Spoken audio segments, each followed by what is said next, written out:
Hello, good Monday to all of you. Thank you so much for being here and supporting this amazing project. Today I have my wonderful co-author, a local New Yorker, a wonderful lady whom I met through Mind Valley. Her name is Zoraida Morales.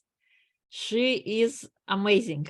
And I wanted to bring her here as well so you can learn more about her. So welcome, Zoraida. It is a pleasure to have you. Oh, thank you, Irina. Thank you for having me here. Yes. So please share with us a little bit about yourself, and then I'll ask you some questions. Okay. Well, as you know, I'm privileged to be one of the co-authors of this amazing book. And I thank you so much for asking me, because I was in a point of my life where I was telling myself I need to say yes to things. I need to get out of my comfort zone. And when you ask me, at first I said, is she crazy? I'm not an author. I'm not a writer. What do I know? But I'm so happy I said yes, because if my story can help someone else, if someone else can see themselves in my story, they can see themselves in the possibility of being happy with themselves, then that's everything for me. Yeah, yes, you're so right. Hopefully this book can bring perspective, because we have so many different authors sharing their view on what it is like to be a single parent. And hopefully one of the stories or some kind of a tip or idea could inspire or spark interest and shine the light in the end of the tunnel for single parents who are just stepping onto the journey.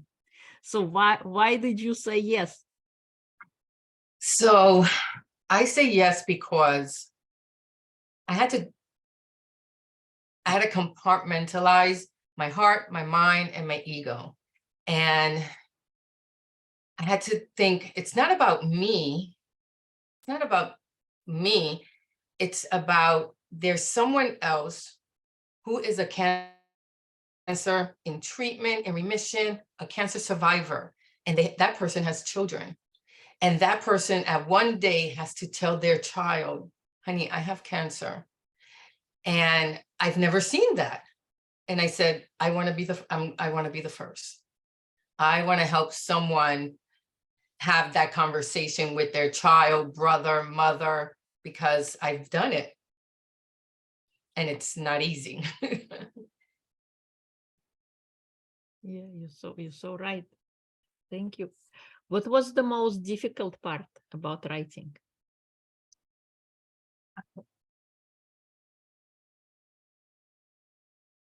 Making it 3,000 words.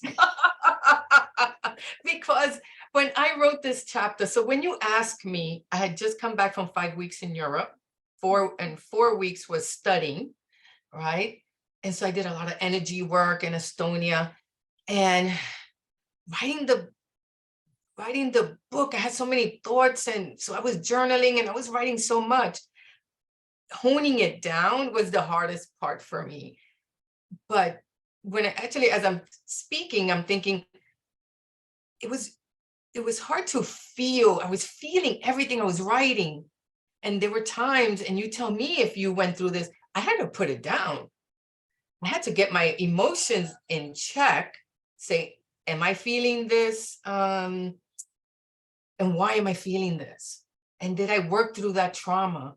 And so how much more work do I need to, and is this someone else's stuff that I'm projecting onto myself, or is it mine? I had to, it was very cathartic.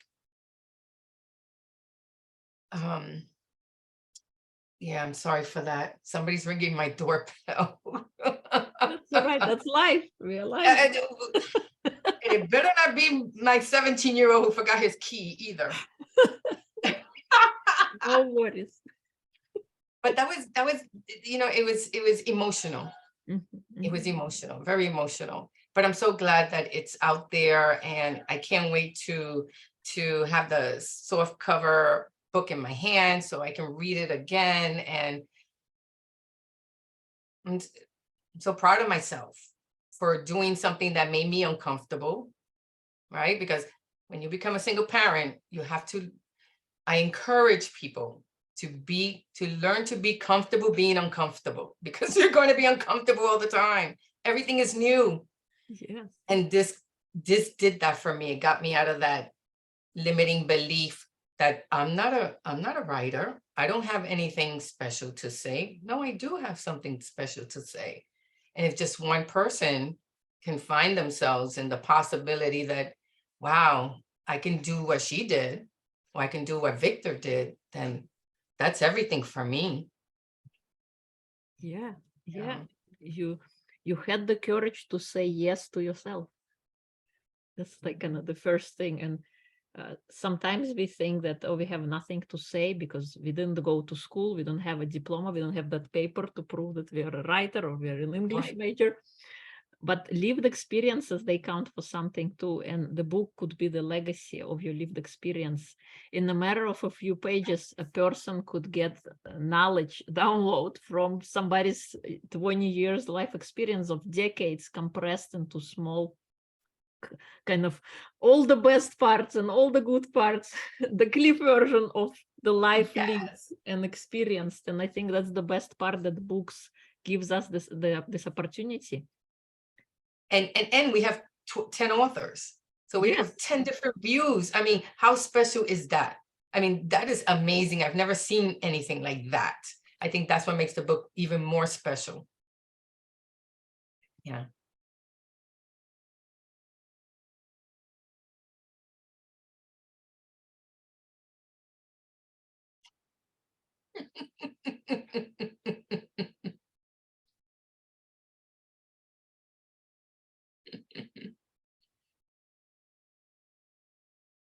So yeah, me being a cancer survivor, and then becoming a single parent, I had a lot of challenges, because now, my ex and I co-parent, but I do most of the parenting.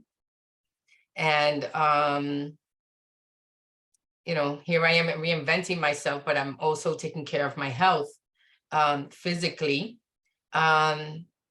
But then, after the divorce, you can't help but look at what went wrong and take responsibility for your own actions, and then make those appropriate changes. Because I remember saying, and I wrote this in the chapter, I wanted to stop being who I was, because the 15% that I thought was my fault in the divorce, I wanted to change that about myself. And so, I wanted to change myself inner, my core, not my core values, like being trustworthy and kind. I'm talking about putting my heart first instead of my mind and my ego running my mind, running me, period. And how I showed up. Sometimes I didn't show up in a nice way. Sometimes, I could have diffused a situation when I didn't, right? And then I realized that this all went back to my childhood trauma. This all went back to my limiting beliefs and my family's trauma, because, my family, they don't know what they don't know either. So at some point, I had to forgive them for the way they brought me up and take responsibility for the adult that I am, and then make those changes so I can be that adult every day, and then be a better parent for my children. And now I have I have such a good relationship with my children. But when I asked for the divorce, and I asked for the divorce, so when a woman asks for the divorce, there's another set of challenges. My family said, who do you think you are? Just have an affair. Your kids are not going to thrive during this time. What are you doing to them? And I'm a product of divorce myself. I didn't want a divorce, but I didn't want my children to grow up thinking that this is the way men and women behave in a relationship, that this was normal. And I said to myself, the dysfunctionality is just going to keep growing from every generation to every generation in my family, which it has. And I stopped it. Because I said, no more, no mas. And I just changed everything about me and my core. Like, I don't give my power away anymore. Mhm. Like, I don't listen to other people when they question, why did I get a divorce? You know, or question my parenting skills. I don't put so much emphasis or people pleasing. I'm the oldest of four. I had to take care of my siblings, and look, I get it. My mother was divorced and she went to college at night in the 70s. But I had to grow up fast, and I was a kid, and I saw a lot and heard a lot of things that a kid shouldn't hear. And those things stuck with me, and I didn't know how or why. But when I realized I was acting a certain way or saying a certain thing, that it was because of that, I knew I had to go back to my childhood, reconcile those feelings, and reinvent myself. And so that's what I've been doing while healing from cancer, while parenting my children, while figuring it out now that I'm back in a new state. And COVID, let's not forget. This, Yeah. for me, a lot of this happened through in the beginning of COVID. Mhm. Yeah. So So there have been a lot of changes happening, and you bravely took on all of them one at a time, and you have I had to emerged a learn. better person. I had to do it one at a time, and I had to forgive everyone, and then I had to forgive myself. That was the hardest part, because I didn't realize how hard I was on myself, Yeah, we which are is probably why I run myself down. Yeah. we are our own world judge. Nobody is going to judge us the most than we are. Yes. So now I'm kinder to myself. Now I'm not harsh with myself. I don't push myself as hard as I used to, like sleep 4 hours in a day. I don't do that anymore. Yeah, I used to do that because I had a job, right? I had a career. I worked 10, 12-hour days. Then I had the parenting, then, the family unit. Mhm. And I was taking care of everyone and anything, and I wasn't taking care of myself. I don't do that anymore. I take care of me. Mhm. I start my morning with my spiritual practice. I meditate. I have a cup of tea. I do journaling. I get myself straight. I exercise. I take care of me so that then during the day I can give, because I'm giving now from an overflowing cup, not even from a full cup anymore. I give from an overflowing cup. If my cup is full, I tell people, I'm sorry, I can't do this call. I just can't, right? Circumstances beyond my control. And I know that I need to chill somewhere and do a meditation, or sometimes I just need to go for a run, a walk, or exercise, because I need to take care of me. Yeah. Yeah. And I'm happier now because of that. Yeah. And while parenting, and that's hard, Yes. What because advice would you give to single parents who are just stepping onto the journey of single parenting? take a deep breath, take a couple, give yourself grace, forgive yourself for where you are, listen to your heart, love yourself, and love yourself some more, because no one's going to do that for you. It's going to get rough sometimes. So when you love yourself, so this is what I mean by love yourself and love yourself some more. So I love myself, right? In the mornings, I'll have a cup of tea, do some meditation. Sometimes I just need to love myself a little more. In the evening, I'll take a bubble bath with some Epsom salt. And while I'm listening to my spiritual teacher, or while I'm listening to some smooth jazz, or while I'm listening to your podcast. So I'm I'm loving myself, because it's me, myself, and I, not my children, not my friends, not my work. This is just me replenishing, doing what makes my heart happy, makes my fingers tingling.